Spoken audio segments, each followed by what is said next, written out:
ಸ್ನೇಹಿತರೆ, ಮೀಡಿಯಾ ಮಾಸ್ಟರ್ಸ್ಗೆ ಸ್ವಾಗತ, ಸುಸ್ವಾಗತ. ಗೆಳೆಯರೆ, ನೇಪಾಳದಲ್ಲಿ ಪರಿಸ್ಥಿತಿ ಇನ್ನೂ ಸುಧಾರಣೆ ಆಗಿಲ್ಲ. ಪ್ರಧಾನಿ ಕೆಪಿ ಶರ್ಮಾ ಓಲಿ ಪಲಾಯನದ ನಂತರ ಸೇನೆ ಆಡಳಿತವನ್ನು ತಾತ್ಕಾಲಿಕವಾಗಿ ತನ್ನ ಕೈಗೆ ತಗೊಂಡಿದೆ. ಶಾಂತಿಯನ್ನು ಕಾಪಾಡಿಕೊಳ್ಳಿ, ಸಮಸ್ಯೆಗಳಿಗೆ ಮಾತುಕತೆಯ ಮೂಲಕ ಪರಿಹಾರವನ್ನು ಹುಡುಕೋಣ ಅಂತ ಅಲ್ಲಿನ ಸೇನಾ ಮುಖ್ಯಸ್ಥ ಜನರಲ್ ಅಶೋಕ್ ರಾಜ್ ಸೆಗ್ಡಲ್ ಕರೆ ಕೊಟ್ಟಿದ್ದಾರೆ. ಮತ್ತೊಂದು ಕಡೆ ಅಲ್ಲಿನ ಮುಂದಿನ ರಾಜಕೀಯ ಭವಿಷ್ಯ ಏನು ಅನ್ನೋ ಪ್ರಶ್ನೆಗಳು ಕೂಡ ಹುಟ್ಟುತ್ತಾ ಇವೆ. ಇವೆಲ್ಲದರ ನಡುವೆ ನೇಪಾಳದ ಗಲಭೆಗಳ ಹಿಂದಿರೋ ವ್ಯಕ್ತಿ ಮತ್ತು ಆತನ ಸಂಘಟನೆ ಈಗ ಸಾಕಷ್ಟು ಅನುಮಾನಗಳು ಹಾಗೂ ಪ್ರಶ್ನೆಗಳಿಗೆ ಕಾರಣ ಆಗ್ತಾ ಇದೆ. ಅದರ ಜೊತೆಗೆ ನೇಪಾಳದಲ್ಲಿ ನಡೆದ ಗಲಭೆಗಳು ಬಾಂಗ್ಲಾದ ಗಲಭೆಗಳ ಜೊತೆ ಹೋಲಿಕೆ ಆಗ್ತಾ ಇರೋದು ಮತ್ತು ಅದರ ಹಿಂದಿನ ಯುವ ನಾಯಕನಿಗಿರೋ ವಿದೇಶಿ ಸಂಬಂಧಗಳು ನೇಪಾಳದ ಈ ಜೆನ್ಜಿ ವಿದೇಶಿ ಪ್ರೇರಿತ ಘಟನೆನಾ ಅನ್ನೋ ಅನುಮಾನಗಳಿಗೆ ಕಾರಣ ಆಗ್ತಾ ಇದೆ. ಹಾಗಾದ್ರೆ ಬಾಂಗ್ಲಾ ಹಾಗೂ ನೇಪಾಳದ ಘಟನೆಗಳ ನಡುವೆ ಇರೋ ಸಾಮ್ಯತೆ ಏನು? ಯಾರು ಈ ಗಲಭೆಗಳ ಹಿಂದಿನ ಮಾಸ್ಟರ್ ಮೈಂಡ್? ಬನ್ನಿ ನೋಡೋಣ.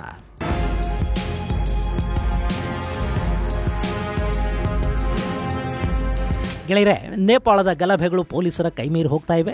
ಸೇನೆ ಕಾರ್ಯರಂಗಕ್ಕಿಳಿದಿದೆ. ಶಾಂತಿಯನ್ನು ಕಾಪಾಡಿಕೊಳ್ಳಿ ಅಂತ ಸೇನಾ ಮುಖ್ಯಸ್ಥ ಮನವಿ ಮಾಡ್ತಾ ಇದ್ದಾರೆ. ಆದರೆ ಅಲ್ಲಿ ಯಾರ ಮಾತನ್ನು ಕೇಳೋ ಪರಿಸ್ಥಿತಿಯಲ್ಲಿ ಇಲ್ಲ. ನೇಪಾಳದ ಮಾಜಿ ಪ್ರಧಾನಿಗಳ ಮನೆಗಳಿಗೆ ಬೆಂಕಿ ಬಿದ್ದಿದೆ. ಪ್ರಧಾನಿ ಓಲಿ ಸೇರಿದ ಹಾಗೆ ಸಾಕಷ್ಟು ಸಚಿವರು ರಾಜೀನಾಮೆಯನ್ನು ಕೊಟ್ಟಿದ್ದಾರೆ. ಆದರೂ ಪ್ರತಿಭಟನೆಗಳು ತಣ್ಣಗಾಗ್ತಾ ಇಲ್ಲ. ದೇಶ ಯಾವುದೇ ಇರಲಿ, ಪ್ರತಿಭಟನೆಗಳನ್ನ ಗಲಭೆಗಳನ್ನ ಮಾಡಿಸೋದು ಕಷ್ಟ ಅಲ್ಲ. ಸ್ವಲ್ಪ ಬೆಂಕಿ ಹಚ್ಚಿದ್ರೆ ಜನ ಬೀದಿಗಿಳಿದು ಬಿಡ್ತಾರೆ. ಆದ್ರೆ ಆ ನಂತರ ಅದನ್ನ ನಿಯಂತ್ರಿಸೋದಿದೆ ನೋಡಿ, ಅದು ತುಂಬಾ ಕಷ್ಟದ ಕೆಲಸ ಆಗತ್ತೆ. ಈಗ ನೇಪಾಳದಲ್ಲಿ ಕೂಡ ಹಾಗೆ ಆಗ್ತಾ ಇದೆ. ಉದ್ರಿಕ್ತ ಗುಂಪುಗಳ ಜೊತೆ ಕ್ರಿಮಿನಲ್ಸ್, ಸಮಾಜಘಾತಕ ಶಕ್ತಿಗಳು ಸೇರ್ಕೊಂಡಿವೆ. ಹೀಗಾಗಿ ಅಲ್ಲಿ ಲೂಟಿಗಳು, ಬೆಂಕಿ ಹಚ್ಚೋದು, ಕಲ್ಲು ತೂರಾಟ ಇವೆಲ್ಲ ತೀವ್ರ ಪ್ರಮಾಣದಲ್ಲಿ ನಡೀತಾ ಹೋಗ್ತಾ ಇವೆ. ಪ್ರತಿಭಟನಾಕಾರರು ಜೈಲುಗಳ ಮೇಲೆ ದಾಳಿ ಮಾಡ್ತಾ ಇದ್ದಾರೆ. ಜೈಲಲ್ಲಿದ್ದ ನೇಪಾಳದ ಮಾಜಿ ರಕ್ಷಣಾ ಸಚಿವ ಹಾಗೂ ಮಾಜಿ ಉಪ ಪ್ರಧಾನಿ, ರಾಷ್ಟ್ರೀಯ ಸ್ವತಂತ್ರ ಪಾರ್ಟಿ RSPಯ ನಾಯಕ ರಾಬಿ ಲಾಮಿಚಾನೆ ಅವರನ್ನ ಜೈಲಿಂದ ಹೊರತರಲಾಗಿದೆ. ಹಾಗೆ ಪ್ರತಿಭಟನಾಕಾರರು ಜೈಲಿನ ಮೇಲೆ ದಾಳಿ ಮಾಡಿದ ಸಂದರ್ಭದಲ್ಲಿ ಅಲ್ಲಿದ್ದ ಸುಮಾರು 2,000ಕ್ಕೂ ಹೆಚ್ಚು ಖೈದಿಗಳು ಕೂಡ ಹೊರ ಬಂದಿದ್ದಾರೆ ಅಂತ ಹೇಳಲಾಗ್ತಾ ಇದೆ. ಹಾಗೆ ನೇಪಾಳದ ವಿವಿಧ ಜೈಲುಗಳ ಮೇಲೆ ಕೂಡ ಪ್ರತಿಭಟನಾಕಾರರು ದಾಳಿ ಮಾಡಿದ್ದು ಸಾಕಷ್ಟು ಖೈದಿಗಳು ಹೊರ ಬಂದಿದ್ದಾರೆ. ಅದರಲ್ಲಿ ಬರೀ ರಾಜಕೀಯ ಖೈದಿಗಳು ಮಾತ್ರ ಇಲ್ಲ, ಕಳ್ಳರು, ದರೋಡೆಕೋರರು, ಹಂತಕರು, ಹೀಗೆ ನಾನಾ ಅಪರಾಧ ಕೃತ್ಯಗಳಲ್ಲಿ ಜೈಲು ಪಾಲಾದವರು ಕೂಡ ಹೊರಗೆ ಬಂದಿದ್ದಾರೆ. ಈಗ ನೇಪಾಳಕ್ಕೆ ದೊಡ್ಡ ತಲೆನೋವಾಗ್ತಾ ಇರೋದು ಈ ಜೈಲ್ ಬ್ರೇಕ್ಗಳೇ.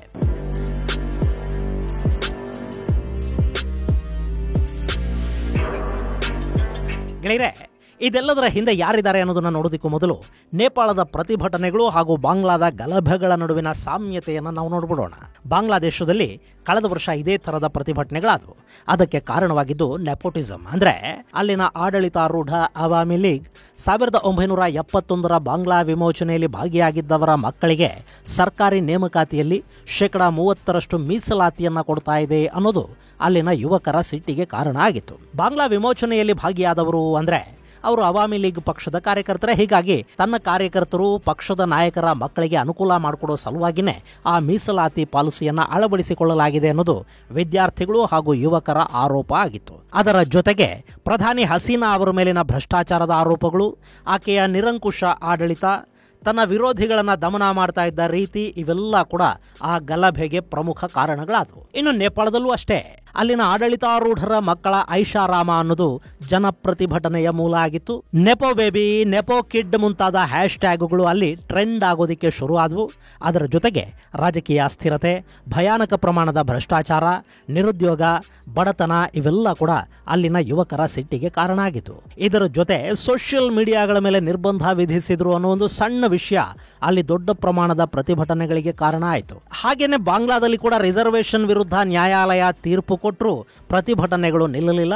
ನೇಪಾಳದಲ್ಲೂ ಸೋಷಿಯಲ್ ಮೀಡಿಯಾಗಳ ಮೇಲಿನ ನಿರ್ಬಂಧವನ್ನು ಸರ್ಕಾರ ವಾಪಸ್ಸು ಪಡೆದ ನಂತರ ಕೂಡ ಪ್ರತಿಭಟನಾಕಾರರು ಪ್ರಧಾನಿ ಮತ್ತು ಅಧ್ಯಕ್ಷರ ಮನೆಗೆ ನುಗ್ಗಿ ಬೆಂಕಿ ಹಚ್ಚೋದನ್ನು ಬಿಡಲಿಲ್ಲ.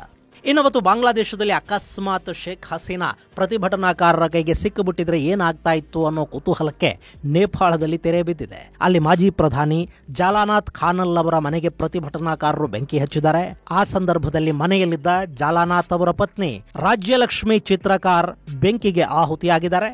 ಹಾಗೆ ಹಣಕಾಸು ಸಚಿವ ವಿಷ್ಣು ಪ್ರಸಾದ್ ಪೌಡೇಲ್ ಅನ್ನೋ 65 ವರ್ಷ ವಯಸ್ಸಿನ ನಾಯಕನನ್ನ ರಸ್ತೆಯುದ್ದಕ್ಕೂ ಓಡಾಡಿಸಿ ಪ್ರತಿಭಟನಾಕಾರರು ಬಡಿದಿದ್ದಾರೆ. ಆ ವಿಡಿಯೋಗಳು ನೋಡೋದಿಕ್ಕೆ ಕೂಡ ಹಿಂಸೆ ಆಗುವ ಹಾಗಿವೆ. ಇನ್ನು ರಾಜಕಾರಣಿಗಳ ಮನೆಗಳಿಗೆ ಬೆಂಕಿ ಹಚ್ಚಲಾಗಿದೆ, ಪಾರ್ಲಿಮೆಂಟ್ ಅನ್ನ ಸುಡಲಾಗಿದೆ, ಸುಪ್ರೀಂ ಕೋರ್ಟ್ಗೆ ಕೂಡ ಬೆಂಕಿಯನ್ನು ಹಚ್ಚಿದ್ದಾರೆ. ಗೆಳೆಯರೆ, ಇದೆಲ್ಲ ಕೂಡ ಬಾಂಗ್ಲಾದಲ್ಲಿ ನಡೆದ ಅದೇ ಘಟನೆಗಳು ನೇಪಾಳದಲ್ಲಿ ಮರುಕಳಿಸಿದ ಹಾಗೆ ಕಾಣ್ತಾ ಇವೆ. ಇನ್ನು ಎರಡೂ ಕಡೆಗಳಲ್ಲಿ ಪ್ರತಿಭಟನೆಗಳಲ್ಲಿ ಕಾಣಿಸಿಕೊಂಡವರು ವಿದ್ಯಾರ್ಥಿಗಳೇ. ಆದರೆ ಅಲ್ಲಿ ಕಿಡಿಗೇಡಿಗಳು ಪಾತಕಿಗಳು ಇರಲಿಲ್ಲ ಅಂತಲ್ಲ. ಬಾಂಗ್ಲಾದಲ್ಲಿ ಹೇಗೆ ಪ್ರತಿಭಟನೆಗಳ ಹೆಸರಲ್ಲಿ ದರೋಡೆಗಳು ಲೂಟಿಗಳು ಆದವು, ನೇಪಾಳದಲ್ಲೂ ಅವೆಲ್ಲ ಆದವು. ಇಲ್ಲೊಂದು ವ್ಯತ್ಯಾಸ ಅಂದ್ರೆ ನೇಪಾಳದಲ್ಲಿ ಯಾರನ್ನು ಮತ ಅಥವಾ ಧರ್ಮದ ಆಧಾರದ ಮೇಲೆ ಟಾರ್ಗೆಟ್ ಮಾಡಲಿಲ್ಲ. ಬಾಂಗ್ಲಾದಲ್ಲಿ ಪ್ರತಿಭಟನೆಗಳು ಶುರುವಾದ ಕೂಡಲೇ ಹಿಂದೂಗಳನ್ನು ಟಾರ್ಗೆಟ್ ಮಾಡ್ತಾ ಹೋದ್ರು. ಅವರ ಮನೆಗಳಿಗೆ ನುಗ್ಗಿ ಕೊಂದು ಹಾಕುವ, ದೋಚುವ, ಬೆಂಕಿ ಹಚ್ಚುವ, ಅತ್ಯಾಚಾರದಂತಹ ಹೀನ ಕೆಲಸಗಳಿಗೆ ಅಲ್ಲಿನ ಕ್ರಿಮಿಗಳು ಮುಂದಾದರು. ನೇಪಾಳದಲ್ಲಿ ಹಾಗೆ ಯಾರನ್ನು ಟಾರ್ಗೆಟ್ ಮಾಡಲಿಲ್ಲ. ಆದರೆ ಲೂಟಿಗಳು ಮಾತ್ರ ಅವ್ಯಾಹತವಾಗಿ ನಡೆದವು. ಇನ್ನು ಎರಡೂ ಕಡೆಯೂ ಪ್ರತಿಭಟನಾಕಾರರ ಮೇಲೆ ಪೊಲೀಸರು ಗುಂಡು ಹಾರಿಸಿದ ನಂತರ ಪ್ರತಿಭಟನೆಗಳು ಹೆಚ್ಚಾದವು. ಹಾಗೆ ಒಂದು ಹಂತಕ್ಕೆ ಅವು ನಿಯಂತ್ರಿಸುವ ಸ್ಥಿತಿಯನ್ನು ದಾಟಿದ್ವು. ಪೊಲೀಸರು ಕೂಡ ಕೈ ಚೆಲ್ಲಬೇಕಾಯಿತು. ಆ ನಂತರ ಪ್ರತಿಭಟನಾಕಾರರು ಪೊಲೀಸರ ಮೇಲೆ ಪ್ರತಿದಾಳಿಗೆ ಮುಂದಾದರು. ಬಾಂಗ್ಲಾದಲ್ಲಿ ಕೂಡ ಸಾಕಷ್ಟು ಪೊಲೀಸರನ್ನು ಕೊಲ್ಲಾಯಿತು. ನೇಪಾಳದಲ್ಲೂ ಪೊಲೀಸ್ ಠಾಣೆಗಳಿಗೆ ಬೆಂಕಿ ಹಚ್ಚಲಾಯಿತು. ಶರಣಾದ ಪೊಲೀಸರನ್ನು ಕೂಡ ಜನ ಬಡಿದು ಕೊಂದು ಹಾಕಿದ್ರು. ಸೇನೆ ಬಾಂಗ್ಲಾದೇಶದಲ್ಲಿ ಹಸೀನಾ ಪದಚ್ಯುತಿಯ ಹಿಂದಿನ ದಿನ ಸರ್ಕಾರಕ್ಕೆ ಕೈ ಕೊಡ್ತು. ನಾವು ಜನರ ಜೊತೆ ಇದ್ದೀವಿ ಅಂತ ಸೇನಾ ಮುಖ್ಯಸ್ಥ ಘೋಷಿಸ್ಬಿಟ್ಟ. ಹಾಗೆ ಮಾಡದೇ ಇದ್ದಿದ್ರೆ ಸೇನೆಯಲ್ಲಿ ಕೂಡ ಬಂಡಾಯ ಶುರುವಾಗ್ತಾ ಇತ್ತು. ಆ ನಂತರ ಸೇನಾ ಮುಖ್ಯಸ್ಥ ವಕಾರುಜ್ಜಮಾನ್ ಪ್ರಧಾನಿ ಹಸೀನಾಗೆ ರಾಜೀನಾಮೆ ಕೊಡೋದಕ್ಕೆ ಹೇಳಿ ಅವ್ರನ್ನ ಸೇಫ್ ಆಗಿ ಗಡಿ ದಾಟೋದಕ್ಕೆ ಬೇಕಾದ ವ್ಯವಸ್ಥೆಗಳನ್ನ ಮಾಡಿಕೊಟ್ಟು ಆ ನಂತರ ದೇಶವನ್ನ ಸೇನೆಯ ಹಿಡಿತಕ್ಕೆ ತಗೊಂಡಿರೋದಾಗಿ ಘೋಷಣೆ ಮಾಡಿದ್ದ. ನೇಪಾಳದಲ್ಲಿ ಕೂಡ ಹೆಚ್ಚು ಕಡಿಮೆ ಹಾಗೆ ಆಗಿದೆ. ಗಲಭೆಗಳನ್ನು ನಿಯಂತ್ರಿಸುವುದಕ್ಕೆ ಪ್ರಧಾನಿ ಓಲಿ ಸೇನೆಗೆ ತಿಳಿಸಿದ್ದಾರೆ. ಆದರೆ ನೀವು ರಾಜೀನಾಮೆ ಕೊಡುವವರೆಗೆ ಗಲಭೆಗಳು ನಿಲ್ಲೋದಿಲ್ಲ ಅಂತ ಸೇನೆ ತಿಳಿಸಿದೆ. ಸೇನೆ ಆ ಪ್ರತಿಭಟನೆಗಳನ್ನ ದಮನ ಮಾಡೋದಕ್ಕೆ ಹೋಗಿಲ್ಲ, ಬದಲಿಗೆ ಪ್ರಧಾನಿಯ ರಾಜೀನಾಮೆಯನ್ನು ಪಡ್ಕೊಂಡಿದೆ. ಅಷ್ಟೇ ಅಲ್ಲ, ಓಲಿಗೆ ಸೇಫ್ ಆಗಿ ದೇಶ ದಾಟೋದಕ್ಕೆ ಕೂಡ ಸೇನೆ ಸಹಾಯವನ್ನು ಮಾಡಿದೆ. ಬಾಂಗ್ಲಾದ ಪ್ರಧಾನಿ ಹಸೀನಾಗೆ ಭಾರತ ಆಶ್ರಯವನ್ನು ಕೊಡ್ತು. ಅಟ್ಲೀಸ್ಟ್ ಆಕೆ ಅಧಿಕಾರದಲ್ಲಿದ್ದಾಗ ಭಾರತದ ಜೊತೆ ಅತ್ಯುತ್ತಮ ಬಾಂಧವ್ಯಗಳನ್ನು ಹೊಂದಿದ್ರು. ಏನೇ ಡಿಕ್ಟೇಟರು, ಭ್ರಷ್ಟ ಆಡಳಿತ, ಸ್ವಜನ ಪಕ್ಷಪಾತ, ನೆಪೋಟಿಸಂ ಇಂಥ ಆರೋಪಗಳಿದ್ರೂ ಕೂಡ ಹಸೀನಾ ಭಾರತದ ಹಿತಾಸಕ್ತಿಗಳನ್ನ ಬಲಿ ಕೊಡೋ ಕೆಲಸಕ್ಕೆ ಮುಂದಾಗಿರಲಿಲ್ಲ. ಆದರೆ ಈ ಕೆಪಿ ಓಲಿ ಅನ್ನೋನು ಹಾಗಲ್ಲ. ಆತ ಸ್ವತಃ ಭ್ರಷ್ಟಾತಿಭ್ರಷ್ಟನಾಗಿದ್ದ. ಚೈನಾ ಜೊತೆ ಬಾಂಧವ್ಯಗಳನ್ನ ಗಟ್ಟಿ ಮಾಡ್ಕೊಂಡಿದ್ದ. ಚೈನಾದ ಮಾತು ಕೇಳ್ಕಂಡೆ ಭಾರತದ ಜೊತೆ ಸಂಬಂಧಗಳನ್ನ ಕೆಡಿಸ್ಕೊಂಡಿದ್ದ. ನೇಪಾಳದ ಸಮಸ್ಯೆಗಳು, ಭ್ರಷ್ಟಾಚಾರ, ನಿರುದ್ಯೋಗ ಮುಂತಾದವುಗಳ ಕಡೆ ಜನ ಗಮನ ಹರಿಸದ ಹಾಗೆ ಅಲ್ಲಿ ನಕಲಿ ರಾಷ್ಟ್ರೀಯತೆಯನ್ನ ಪ್ರವೋಕ್ ಮಾಡ್ತಾ ಇದ್ದ. ಕಾಲಾಪಾನಿ, ಸುಸ್ತಾ ಮುಂತಾದ ಕಡೆ ವಿನಾಕಾರಣ ಗಡಿ ಜಗಳ ತೆಕ್ಕೊಂಡ. ಮೊನ್ನೆ ಕೂಡ ಚೈನಾ ಭಾರತಗಳು ಲಿಪುಲೇಕ್ ಪಾಸ್ ಅನ್ನು ಓಪನ್ ಮಾಡಿಕೊಂಡು ವ್ಯಾಪಾರ ಮಾಡೋದಕ್ಕೆ ಒಪ್ಪಿದ್ರೆ ಈ ಓಲಿ ಲಿಪುಲೇಕ್ ಅನ್ನೋದು ನಮ್ದು, ಅಲ್ಲಿ ಭಾರತದ ಜೊತೆ ಚೈನಾ ವ್ಯಾಪಾರವನ್ನು ಮಾಡಬಾರದು ಅಂತ ಖ್ಯಾತೆ ತೆಗೆದ. ಈತನ ಬಗ್ಗೆ ಭಾರತವೂ ಗಮನ ಕೊಡಲಿಲ್ಲ, ಚೈನಾ ಕೂಡ ಕಿವಿ ಮೇಲೆ ಹಾಕೊಳ್ಳಿಲ್ಲ. ಅಂಥ ಕೆಪಿ ಶರ್ಮಾಗೆ ಭಾರತ ಆದರೂ ಯಾಕೆ ಆಶ್ರಯವನ್ನು ಕೊಡುತ್ತೆ? ಹೀಗಾಗಿ ಹಸೀನಾಗೆ ಸಿಕ್ಕ ಅವಕಾಶ ಆತನಿಗೆ ಸಿಗಲಿಲ್ಲ. ಶರ್ಮಾಗೆ ಚೈನಾ ಕೂಡ ಆಶ್ರಯ ಕೊಡೋದಕ್ಕೆ ಒಪ್ಪಿದಂತಿಲ್ಲ. ಹೀಗಾಗಿ ಆತ ದುಬೈಗೆ ಪಲಾಯನ ಮಾಡಿದಾನೆ ಅಂತ ಹೇಳ್ತಾ ಇದ್ದಾರೆ.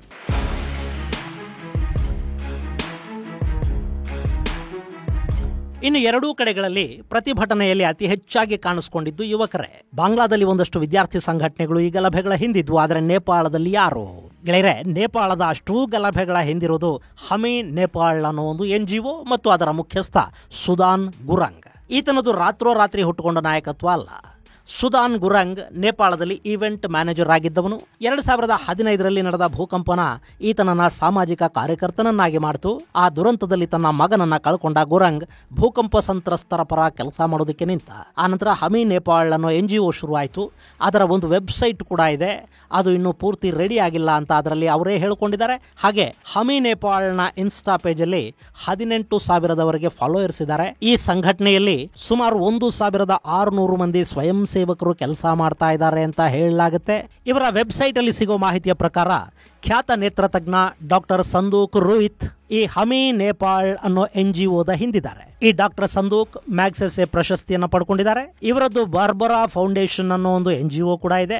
ಅದರಲ್ಲಿ ಮಾನವ ಹಕ್ಕುಗಳ ಕಾರ್ಯಕರ್ತರು, ಎಕನಾಮಿಸ್ಟ್ಗಳು, ಸಾಮಾಜಿಕ ಕಾರ್ಯಕರ್ತರು ಇದ್ದಾರೆ. ಹಾಗೆ ಈ ಹಮಿ ನೇಪಾಳ್ನ ಹಿಂದೆ 2018ರ ನೇಪಾಳದ ಮಿಸ್ ಯೂನಿವರ್ಸ್ ದೇವಕೋತಾ ಇದ್ದಾರೆ. ಖ್ಯಾತ ನಟಿ ಪ್ರಿಯಾಂಕಾ ಕಾರ್ಕಿ ಇದ್ದಾರೆ.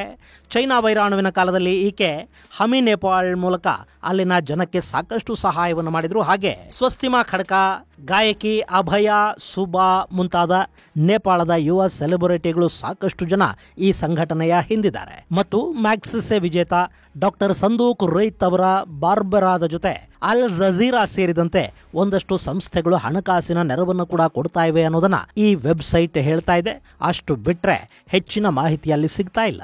ಇನ್ನು ಗುರಂಗ್ ನೇಪಾಳದ ಭೂಕಂಪನದ ನಂತರ ಅಲ್ಲಿ ನಿರಂತರವಾಗಿ ನಿರಾಶ್ರಿತರು ಭೂಕಂಪ ಸಂತ್ರಸ್ತರಿಗಾಗಿ ಕೆಲಸ ಮಾಡ್ತಿದ್ದಾರೆ ಅಂತ ಅಲ್ಲಿನ ಮಾಧ್ಯಮಗಳು ಹೇಳುತ್ತವೆ. ನೇಪಾಳದ ಸಂತ್ರಸ್ತರಿಗಾಗಿ ವಿದೇಶಿ ಫಂಡಿಂಗ್ ತರೋದ್ರಲ್ಲಿ ಈ ಸುದಾನ್ ಗುರಂಗ್ ದೊಡ್ಡ ಪಾತ್ರವನ್ನು ವಹಿಸ್ತಾ ಇದ್ದಾರೆ. ಈಗ ಈ ಪ್ರತಿಭಟನೆಗಳಿಗೊಂದು ರೂಪ ಕೊಟ್ಟಿದ್ದು ಕೂಡ ಇದೇ ಸುದಾನ್ ಗುರಂಗ್. ಸೋಷಿಯಲ್ ಮೀಡಿಯಾಗಳ ಮೂಲಕ ಪ್ರತಿಭಟನೆಗೆ ಕರೆ ಕೊಟ್ಟಿದ್ದು, ಹೇಗೆ ಪ್ರತಿಭಟನೆಗಳನ್ನು ಮಾಡಬೇಕು ಅನ್ನೋದನ್ನ ತಿಳಿಸ್ತಾ ಬಂದಿದ್ದು, ಶಾಲೆ ಮತ್ತು ಕಾಲೇಜುಗಳ ವಿದ್ಯಾರ್ಥಿಗಳಿಗೆ ಯೂನಿಫಾರ್ಮ್ ಹಾಕೊಂಡು ಶಾಲೆಯ ಚೀಲ ಪುಸ್ತಕಗಳ ಜೊತೆಗೆ ಪ್ರತಿಭಟನೆಯಲ್ಲಿ ಭಾಗಿಯಾಗಿ ಅಂತ ಕರೆ ಕೊಟ್ಟಿದ್ದು, ಎಲ್ಲಿ ಹೇಗೆ ಯಾವಾಗ ಏನು ಮಾಡಬೇಕು ಅಂತ ಹೇಳ್ತಾ ಹೋಗಿದ್ದು ಎಲ್ಲ ಕೂಡ ಇದೇ ಸುದಾನ್ ಗುರಂಗ್. ಗೆಳೆಯರೆ, ಈ ಪ್ರತಿಭಟನೆ ಮತ್ತು ಹೋರಾಟದ ಮುಂಚೂಣಿಯಲ್ಲಿ ಕಾಣಿಸ್ಕೊಂಡವರೆಲ್ಲ ಸಣ್ಣ ವಯಸ್ಸಿನ ಹುಡುಗರು, ಯುವಕರು. ಅವರು ಶಾಲೆಯ ಸಮವಸ್ತ್ರದಲ್ಲಿದ್ರು, ಗಲಾಟೆ ಮಾಡ್ತಾ ಇದ್ರು, ಅವರ ಮೇಲೆ ಲಾಠಿ ಬೀಸಿದ್ರು, ಅಶ್ರುವಾಯುವನ್ನು ಸಿಡಿಸಿದ್ರು. ಅದು ಮಕ್ಕಳ ಮೇಲಿನ ದೌರ್ಜನ್ಯ ಆಗುತ್ತೆ. ವಿದ್ಯಾರ್ಥಿಗಳ ವಿರುದ್ಧ ದಮನಕಾರಿ ನೀತಿಯನ್ನು ಬಳಸಿದ್ರೆ ಅದು ಬರೀ ಯುವಕರನ್ನ ಮಾತ್ರ ಅಲ್ಲ, ಆ ವಿದ್ಯಾರ್ಥಿಗಳ ಪೋಷಕರನ್ನು ಕೂಡ ಕೆರಳಿಸುತ್ತೆ. ಅಲ್ಲಿಗೆ ಪ್ರತಿಭಟನೆಗಳ ಕಾವು ಮತ್ತಷ್ಟು ಹೆಚ್ಚಾಗತ್ತೆ. ಇನ್ನು ಸೇನೆ, ಪೊಲೀಸರು ಕೂಡ ಸಣ್ಣ ವಯಸ್ಸಿನ ಹುಡುಗರನ್ನ ನೋಡಿದಾಗ ಹಿಂದೆ ಸರಿತಾರೆ ಹೊರತು ತುಂಬಾ ಕಠಿಣವಾಗಿ ವರ್ತಿಸೋದಕ್ಕೆ ಹೋಗೋದಿಲ್ಲ. ಈ ಕಾರಣಕ್ಕಾಗಿಯೇ ಯೂನಿಫಾರ್ಮ್ ಅಲ್ಲಿ ಬನ್ನಿ ಅಂತ ಅವರಿಗೆ ಕರೆ ಕೊಡಲಾಗಿತ್ತು. ಇಷ್ಟಾದರೂ ಅಲ್ಲಿ ಸಾವು ನೋವುಗಳ ಸಂಖ್ಯೆ 21 ಮುಟ್ತಾ ಇದೆ. ಮತ್ತು ಇದೇ ವಿದ್ಯಾರ್ಥಿಗಳ ಜೊತೆ ಸೇರಿದ ಪಾತಕಿಗಳು ಅಲ್ಲಿ ಏನೆಲ್ಲ ಮಾಡಬಾರದಿತ್ತೋ ಅದೆಲ್ಲವನ್ನು ಮಾಡಿದ್ದಾರೆ. ಈ ಪ್ರತಿಭಟನೆಗಳ ಸಂದರ್ಭದಲ್ಲಿ ಕೆಪಿ ಚೋರ್ ದೇಶ್ ಚೋಡ್ ಅನ್ನೋದು ಪ್ರತಿಭಟನಾಕಾರರ ಘೋಷಣೆ ಆಗಿತ್ತು. ಈಗ ಕೆಪಿ ಓಲಿ ದೇಶ ಬಿಟ್ಟಾಗಿದೆ. ಆದರೆ ಗಲಭೆಗಳು ಮಾತ್ರ ಇನ್ನೂ ನಿಲ್ತಾ ಇಲ್ಲ. ಇನ್ನು ಈ ಗಲಭೆಗಳು ನಾಳೆ ಸ್ವಲ್ಪ ಮಟ್ಟಿಗೆ ಶಾಂತ ಆಗಲೂಬಹುದು. ಅಷ್ಟಾದ ಮೇಲೆ ಮುಂದಿನ ನೇಪಾಳದ ಪ್ರಧಾನಿ ಯಾರು? ಇದು ಸದ್ಯಕ್ಕೆ ಕಾಣ್ತಾ ಇರೋ ಪ್ರಶ್ನೆ. ಇಲ್ಲಿ ಮುಂದಿನ ನೇಪಾಳದ ಪ್ರಧಾನಿಯಾಗಿ ಕಾಠಮಂಡು ಮೇಯರ್ ಬಾಲೇಂದ್ರ ಶಾ ಅವರ ಹೆಸರು ಕೇಳಿ ಬರ್ತಾ ಇದೆ. ಬಾಲೇಂದ್ರ ನಮ್ಮ ಕರ್ನಾಟಕದ ಬೆಳಗಾವಿಯಲ್ಲಿ ಎಂಟೆಕ್ ಅನ್ನ ಪೂರ್ಣಗೊಳಿಸಿದ್ದಾರೆ. ಈತ ಅಲ್ಲಿ ಸಾಕಷ್ಟು ಬದಲಾವಣೆಗಳನ್ನ ತರ್ತಾ ಇರೋ ಯುವ ನಾಯಕನಾಗಿ ಗುರುತಿಸಿಕೊಂಡಿದ್ದಾರೆ. ಅವರೇ ನೇಪಾಳದ ಮುಂದಿನ ಪ್ರಧಾನಿ ಆಗ್ತಾರ ಅಥವಾ ಬಾಂಗ್ಲಾದಲ್ಲಾದ ಹಾಗೆ ಮತ್ತಿನ್ಯಾರಾದ್ರೂ ಅಲ್ಲಿಗೆ ಬರ್ತಾರ? ಇದನ್ನ ಕಾದು ನೋಡಬೇಕಿದೆ. ಇದು ಗೆಳೆಯರೆ ನೇಪಾಳದ ಪ್ರತಿಭಟನೆಗಳು ಹಾಗೂ ಅವುಗಳ ಹಿಂದಿನ ಜನರ ಕುರಿತಾದ ಒಂದಷ್ಟು ಮಾಹಿತಿ. ಮುಂದಿನ ಸಂಚಿಕೆಯಲ್ಲಿ ಮತ್ತಷ್ಟು ವಿಶೇಷಗಳ ಜೊತೆ ಮತ್ತೆ ಭೇಟಿಯಾಗೋಣ. ಅಲ್ಲಿವರೆಗೆ ಜೈ ಹಿಂದ್, ಜೈ ಕರ್ನಾಟಕ.